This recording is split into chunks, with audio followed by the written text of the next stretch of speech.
Hello and welcome back. It's Terry with Terry's Mailbox, and today I'm happy to be participating in the Altenew Educator Anything Goes video hop. So I use the Sweet Buttercup's Craft Your Life set.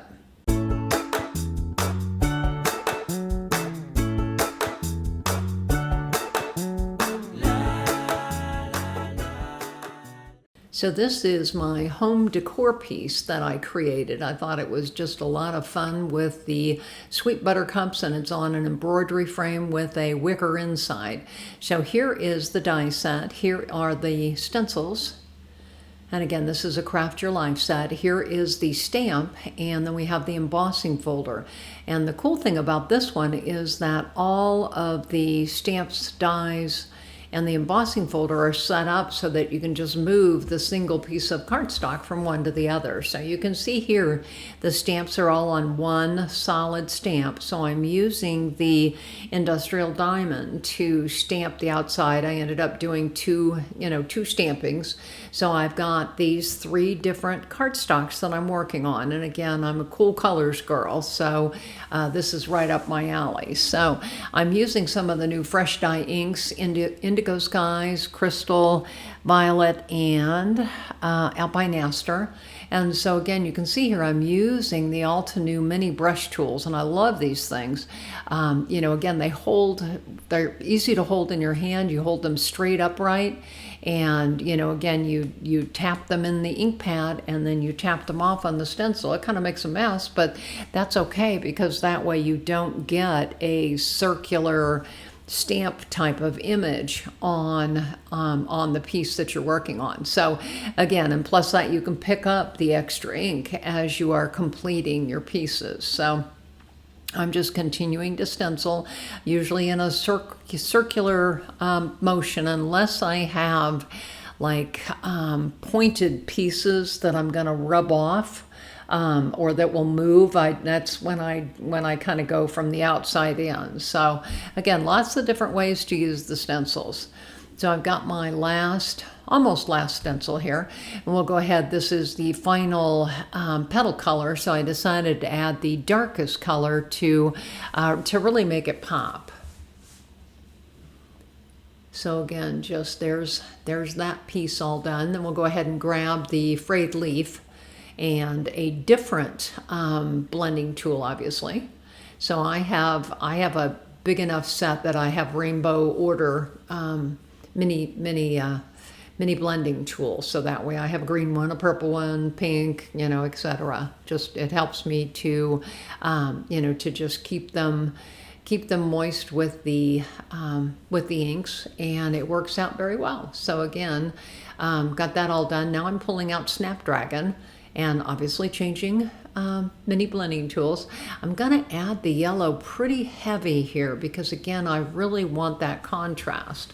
The danger that you get into when you start with a colored cardstock is that yellow and blue make green, for example. So you have to really be sure that you are adding your ink in a thick enough layer that it shows the true color that it's supposed to. So that's why I am putting the ink on here pretty thick. So again, just kind of working it around here.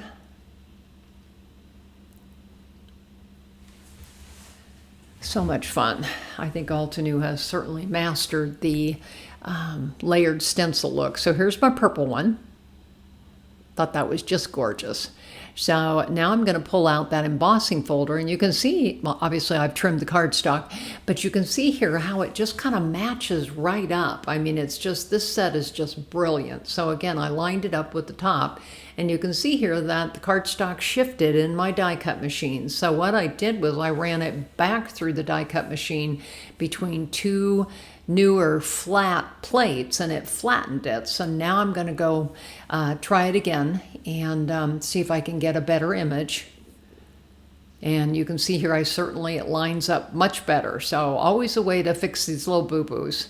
So again, there's the blue one, there's the turquoise, and there is the lavender one. So really, really excited about this set. So I'm going to pull that die out.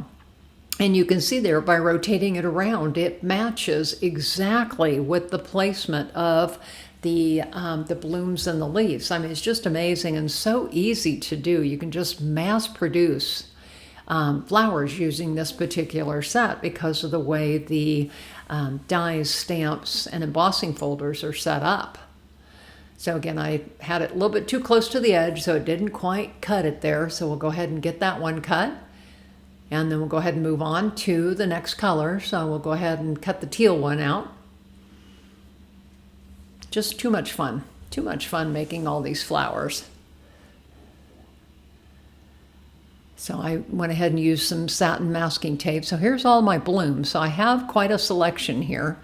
So I should be able to do something really cool. So this is the embellished star die, which is a fairly recent one. So what I did was I layered a few layers of it. And what I'm going to do then is put it on that embroidery hoop with the wicker and add the flowers.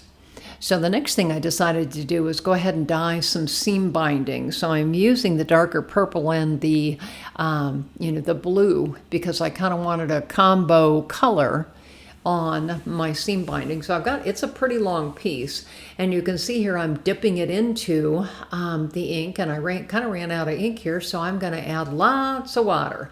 Make sure that I can get it colored.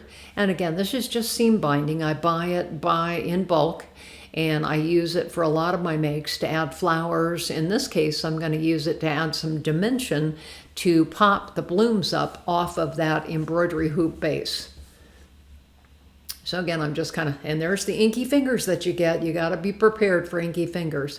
I make bows by just kind of wrapping it around my fingers. I do 3 loops on each set of fingers, and then I cut it. And then I'm going to cut another piece, and then I'm actually able to kind of tie that knot there in the middle. It takes a little bit of practice, but again, it's an easier way than pulling out some kind of a machine or a template to do it. I found really good luck doing it this way. So there's my bow. So the next thing I did was I grabbed my hot glue gun because I wanted to really add dimension to this piece, and especially with the flower blooms, I wanted them to pop up and not lie flat on this thing. Again, this is a home decor piece. So now I'm just kind of playing with the order of the blooms, kind of thinking about, okay, how do I want to do this? And it's nice to have a bunch of different colored blooms and shaped blooms for that matter that you can go ahead and play with them. So here I go with the hot glue gun again. So we'll just kind of add all those pieces on there. Adding the leaves in, adding lots of different blooms. Still picking them up here, adding them in here. I want it to have lots of dimension and color. And so I like the way the blooms kind of pop up from that background. That's just kind of fun. So again, I found a place for another leaf. So the next thing I'm going to do is use the hot glue gun, and I'm going to go ahead and glue different dots and things on the back of that embellished star piece. And then we'll go ahead and put it so the blooms are on the left. And then the last thing I need to do is just tie that bow on, and then I did use a little hot glue to hold it in place. So again, I hope you liked my project. This is Terry with Terry's Mailbox. I'm on Facebook, Instagram, YouTube, and Blogger. Come and follow me.